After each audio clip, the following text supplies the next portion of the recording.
the main question that came through from Spirit is, how will you satiate your faith in this chapter?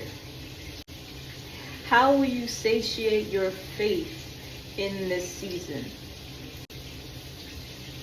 Because it's going to be a cup that you have to consistently fill, right? You have to consistently come back to this cup. That's very significant. The more I get into this message, the more you'll understand why there's running water and all that good stuff. So hang tight. So Spirit was talking about birds. You could be experiencing birds chirping through the night, like between the hours of 1 to 4 a.m. And it's not the normal tweet, tweet, tweet. No, it's like excessive chirping. And I think this collective knows the difference between seeing a bird as a positive omen and seeing or experiencing just something that's not right. That's how these birds feel, okay? Something is not right. And Spirit wanted to talk about surveillance, okay? The surveillance is ramping up, the noise is ramping up. So I ask you again, how will you satiate your faith? For some of you, this has to do with a neighborhood, okay? This has to do with a job. This has to do with a relationship. It's something that feels like it's beyond your control. And they're bringing me to how seahorses, when seahorses are in the ocean, right, and there's a storm in the water, they have to cling their tail onto some coral, or they have to find something to cling onto so that they don't blow through the ocean. And Spirit keeps wanting me to repeat it. How will you satiate your faith? Now, Spirit wants me to talk about last week. I saw a blue heron, and it reminded me about the message how whatever you're seeing as far as animals, it means that you're on the frequency of that particular animal's symbolism, right? So if you see a butterfly, you're in alignment with transformation. If you see a butterfly, you're in alignment with change, right? So I saw this blue heron, and you know how you're just walking, looking down at your phone, and I didn't even notice. I was like, what is this doing here? And I kid you not, I stopped dead in my tracks. And at first, the heron was standing at an angle. And then it looked straight at me. Like, it went from standing this way, and then it faced me. And I was like, oh, I gotta look this shit up, right? So when I looked it up, it talked about elegance, and it talked about prosperity. And now that I've said the word elegance, Spirit is telling me it's okay to turn the water off. Now, we're back. So, elegance is very significant. Okay, I'm going to say this in the sweetest way possible. You're beginning to act like you know. When I saw that blue heron, I could tell she knew who she was.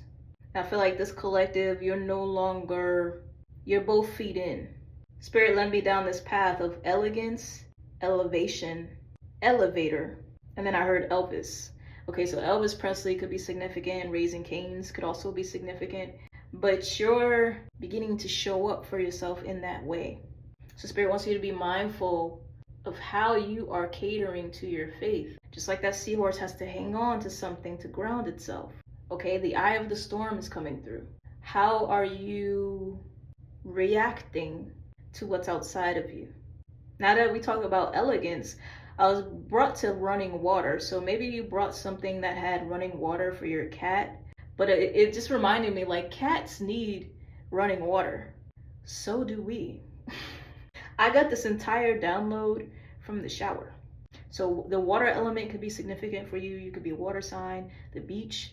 Maybe someone here has seashells. You connect deeply. Okay, someone here could be a siren. Water is significant. Feng Shui came through. So when I say this collective is beginning to act like it, and you're starting to come out, you're starting to act like you know who you are, and you're treating yourself accordingly, This applies to your surroundings as well. Even if things are looking quite odd, like they don't match how you feel, persist with the idea of self that you are cultivating. Persist with the idea of what your life should look like.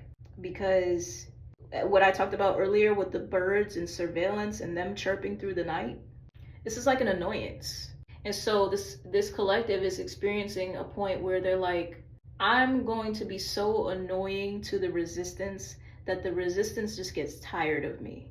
That's what this is doing for you. The resistance has been, whether this is a person, whether this is a job, a circumstance, it's been so down your ear, and it just won't shut the fuck up, right? And now you're switching, the tables are turning. Instead of you being annoyed by the resistance is now going to be annoyed by you. Because you just have that resilience. You just keep showing up no matter what. You don't give up. You don't give up. And it gets to a point where they're like, damn, when is she gonna give up? When is he gonna give up? Never. That's how annoyed the resistance is going to get. Because the truth about the resistance, whatever the resistance symbolizes for you at the moment, they don't have the same fucking grit as you. They don't have the same energy as you. They don't have the same wisdom as you. They don't have the same intuition as you. They don't have the same backup support as you. This is not an even battle. That's why it's so loud. It's charades. I'm hearing taboo, so maybe you played that game. Yeah, taboo. Taboo is acting. It's all a distraction. And so remember who you are. Yeah, I'm channeling that trending audio. Looks like you forgot who you are. You're starting to remember who you are. So yes, this collective is meant to live in luxury. You are. You're elevating, even if that shit don't feel like it. You are. Okay, a car could be significant, but the universe has been getting your attention, much like the resistance has been trying to get your attention, and you're being decisive about which dial you channel into. Satiate your faith. Okay, I'm in the bathroom, and the bathroom in feng shui represents the emotional aspect of the home. It's where the most water is. So a lot of you could be shifting into self-care, caring for your hair, caring for your skin, your nails. As within, so without. Treating yourself like royalty, even through the small things, even through the subtleties. You're treating yourself like royalty. I'm really trying to figure out why Elvis came up. Thank you very much. Okay, that's making me think about Johnny Bravo. Someone here is focusing on hair growth. I don't know if that has to do with your scalp or your beard. That's significant for somebody. Someone could be shaving. Yeah. I don't know. I thought about that with Harry's. Someone could be shaving, or your name could be Harry, or you could be Harry. I don't know. Take it as it resonates. But some of you may wind up going to the woods or somewhere that it's like a camping site. There's something significant about Japanese aesthetics. We did talk about feng shui. And you'll be surprised how the little things, like the placement of furniture or the placement of an object, can really stimulate your mind, your comprehension, your ambiance. Okay, so someone could be studying feng shui. You're exactly where you need to be. This message right here, you're a part of my core audience if you resonate with this. This right here, this experience that you're going through is not for the weak. It's not. And yeah, people want to throw salt on your parade. They want to throw salt. And I'm hearing while you're still wounded. Okay, people want to kick you while you're down. Son of a gun, don't run when I come. Son of a gun, don't run when I... Ooh, your comeback is something serious. I promise you. Your comeback is serious. Yeah, I think some of you may have crashed out, or you feel like you're going to crash out. And I think this crash out is going to be more enjoyable than you think. I think this crash out is going to reveal some things to you about you that perhaps you needed to understand before something commences. It's like something is getting ready to commence. Much like I'm sitting at a show and something's about to commence. Okay, so the stage could be significant, Broadway, a podium, but this is the part in your story, much like fables, much like fairy tales, This is the turning point. You feel it in your bones. This is the point where you say by any means necessary. All right, so someone could be tapped in with Malcolm X. By any means necessary. I don't care what's in my way. I'm channeling Shrek, actually. Shrek wanted to give up many times. He wanted to return back to his comfort zone, back to the swamp. Is this trip even worth what I'm going through? He could have lost Fiona if he didn't persist in his journey.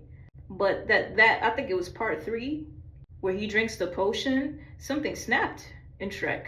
We saw him snap. He's like, "Nah, I'm getting my wife back. What do you mean?" And I feel like whatever Fiona represents for you, this is something that you've been relentlessly holding on to. Okay, this could be something from your childhood. You've been holding on to this dream, you've been holding on to this idea, you've been holding on to this goal. Fiona was meant for you. And so you're gonna get it. Okay, once again, running water is very significant. It keeps coming through. Okay, maybe this could have to do with the flow of your ideas. Maybe you've been feeling stagnant. There's something about water. Spirit wants you to know you're going to find your rhythm again. You're going to find your flow state. Don't put too much pressure on getting back to a certain level of consistency or getting back to a certain level of, I'm hearing output, because this time is different. And I think it has to do with this crash out. Something needs to break inside you in the most healing way. I'm getting that quote, I think it's by Rumi. I'm going to paraphrase it. Where there's a hole in the heart, that is where the light shines through. That's the idea I'm getting from Spirit. Like, where this breaks within you is where the transformation begins. So I'm excited for you, and you should be too. I'm also getting this picture that I see a lot on Pinterest, and it basically says, "I'm gonna make it because I'm crazy." Now I feel like that's this collective. You're crazy, but good crazy. Crazy enough to listen to your own intuition, crazy enough to ignore the naysayers, crazy enough to listen to God when nothing seems to match up. Yeah, you crazy. But guess what? You're more evolved than you realize. I feel like this collective, you're more evolved than the people around you in some capacity. Trust yourself more now than ever. Even if you're finding it difficult to trust yourself, even if you're finding it difficult to connect with yourself, you have always been right. I know you'll make it to the other side. And I can't wait for y'all testimonies. Come back to this video and let me know, because I'm talking to a group of leaders, trendsetters, activists, lovers, lover boys, lover girls. It's a shakeup.